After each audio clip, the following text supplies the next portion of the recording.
Hello guys, my name is Kai and I am commonly known as Mel Mondigo's assistant. Mel Mondigo, where are you? She's changing because she just got done shooting, and so it's my turn to use the Osmo. It's such a good tool. We're here today because I do want to restart my YouTube channel, mainly to help people get better. And we're going to start with the finances piece. And I have all these things in front of me because That's completely unrelated to finance. it is somewhat related, okay? But I want to be efficient in such a way that I'm sharing information while Prepping dinner. well, meal prepping for the whole week, okay? So be patient with me. So, where to start? So I am in New York now. I came from Houston, Texas. I lived there for about 10, 12 years. And Mel and I moved during the pandemic. And at that time, I moved to New York and I was in debt at the same time, like buried in debt.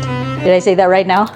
Buried. Good job. Good job. I used to say it buried. So I was buried in debt and I did not think of it as, oh, I'm buried in debt. Let me move to New York because that is the perfect time. No, we moved to New York because it was always a dream of ours to live here and an opportunity came up. So then we took it, whether we had money or not. I know a lot of people who actually did the same thing, where they started just having $50 in their pockets, just having a bed spacer to sleep in. And now they've survived New York and even thrived here. So that really served as my inspiration. And we approach it as we're not going to ask for anyone's help once we move here because we're like that. We're just independent. But I think that mindset really helped us not only survive but also thrive in this environment. So now that I'm in New York for 5 years, I had successfully got out of debt. And given the uncertain economic times, and we do it in waves, right? When you look at the whole world and the events of the world, there is always that ups and downs where there's economic progress and sometimes downfall every 5 to 10 years. And I feel like the financial piece is really important for us in order to not panic whenever economic uncertainty occurs. So the first thing that's really important is debt,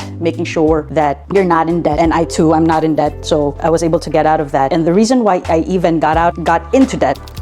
Okay, I'm gonna start working on this thing. That way I can tell you the story, give some information, and then actually do the weekly prep. All right, so my debt story. The reason why I got into debt was because of the mindset, nindot ng utang, aron maganahan kamo trabaho, which means it's good to be in debt. That way you're motivated to go to work or to look for money and that you don't get tired because you know you have things to pay on a regular basis. The second one that got me into debt is you only live once. If you've ever followed that type of mindset, then you know exactly what I mean when you follow that. And it's not good because we live usually long lives. And if you think of it as something short-term as that, as far as my experience, it wasn't a good thing for me. So those two things. The third one is I thought of it as I can afford, at that time, I can afford a lot of things. And so I did multiple purchases of the things that I can afford until such time that I wasn't able to afford anything at all because I was that much buried into debt. And I have a few stories, buried in debt. And one of the embarrassing things that happened to me was I was eating at a brunch place in Houston. I only ordered just a simple meal, one meal. And this brunch restaurant staff approached me saying that my card had declined the transaction. And mind you, that card had $20,000 allowance. So imagine that. Good thing that was like at 10 o'clock wherein I was able to call our connection from the bank and I was able to extend my credit to like an additional 5,000. But can you imagine that? You not being able to pay the restaurant because you weren't aware that you were already at the edge. So lesson learned. And what motivated me to get out of debt? It's actually very simple. I got married. Anyone who's had an experience of petitioning someone out of the Philippines and into the United States or even in any other country, we know that it's very expensive. Like it requires a lot of time, effort, and I had to show I had money in the bank as proof that I can support her. So that opened my eyes, and of course, bigger family means bigger responsibilities. I had already been a breadwinner on my side of the family, and that means I have to take care of her and her family as well. Although no one asked me, but that's just, I feel like that value is well indoctrinated in us that we are responsible not only for ourselves, but also for others. So I just got lucky that I got married with a person that's very financially smart, and she is one of the reasons that I got out of debt, being able to handle money well and being more conscious about our spending. First one is getting married. The second one is having a partner that is financially conscious. And the third one is looking at where our spending went. So during income tax filing, we typically look at our year's worth of spending. And guess what? What it revealed is that we spent about 30-40% on dining outside. Imagine that your annual expense, 30 to 40% of that was because you were eating out instead of cooking at home. So what did I do?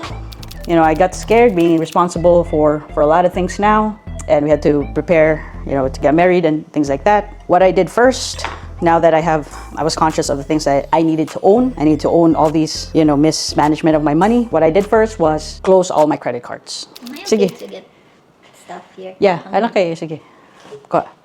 So I closed all my credit cards because the thing about credit cards are, although they're very helpful, right? You're not carrying cash, but you're not also physically putting money out, like giving physical money out. So it feels like you're not spending until you see your debt up to like $20,000. Also, the mindset of having a credit card, I've seen people actually brag about their credit card limit. Oh, I have, 30,000 credit card limit. But for my personality, and because I just know me, that's actually not good. So I closed all my credit card, paid them off, starting with the highest interest rate on a regular basis, and then added more money in order to pay it off quickly. And at one point I did open a credit card, but I really put a limit as to the balance that I'm allowed to borrow. I started with just $2,000 and I was very strict with that. Sometimes the bank does give you more credit balance, especially if they can see that you have a good credit score, but I always ask them to get it back down to $2,000. That way I know that that's my limit. Like I won't go overboard. And that's something that I could pay off completely every month. Also, when you're closing credit cards, it's tough because they will try to convince you not to close it. In fact, when you do that, your credit score will drop. But I think from my experience, that was a risk I was willing to take because I was really committed to getting out of debt. They will give you a lot of perks, miles, zero interest, and many things. But in my head, there was no argument, there was no selling point that could make me decide otherwise. The next thing I did as I was paying off my credit card debt was I tried to learn about growing my money, whether that's investing through stocks, being better at understanding where to put my money in my retirement or certificate of deposits, maybe having a side hustle. As I looked at all those things in order to be more confident. At that point, as I was learning, I really didn't have money. But once I did, I wanted to make sure I'm ready to make the necessary investments and that I don't rely on a financial advisor to understand these things, because like anything important in life, if you rely on someone to make those decisions for you or make recommendations that you don't really understand about, it's just not a good thing. Imagine if you have like $500,000 and you're relying on a person and you don't even know what they're talking about, because that could happen, jargons of their like financial terminology, and sometimes it's hard to understand. So I feel like it was necessary for me to learn, even though I didn't have money at that time. Can I heat up my burger? Yeah, hit up your burger, girl. Sorry. So yeah, it was concurrent. Like as I was paying off debt, I was learning how to build my credit. As I was paying off my debt, I was learning more about money and investing. And the third piece, which is really important, is if you're able to increase your income, whether your regular job, whatever, try to climb up the ladder or move to a position that gives you more money. That way, everything else, whether paying off debt, building wealth, can come at a faster rate and easier. And part of that, when you want to increase your income, is of course the traditional way is going to school. The other way would be a side hustle. And one important piece where you don't need to get a degree per se, but it's really important, whether it's a side hustle or your regular job, is negotiation. Making sure you get the most salary that is reasonable based on your skill level and the role that you're taking on, because you can easily be very well skilled but not well paid. So we got our plantain. Plantain is the easiest thing to cook because I just fry it and then I can use it as a source of carbs, filler, or even dessert without putting any sweets. So another thing when it comes to getting out of debt is obviously doing your meal prep at home and using seasonal ingredients. So for this season, papaya is the cheapest one out there. So that's what we're using for dessert or snack. All right, so I'm gonna end this part one as to how I was able to get out of debt in New York when it's such an expensive city and that it's so expensive that you just don't want to spend. All right, off to the next one.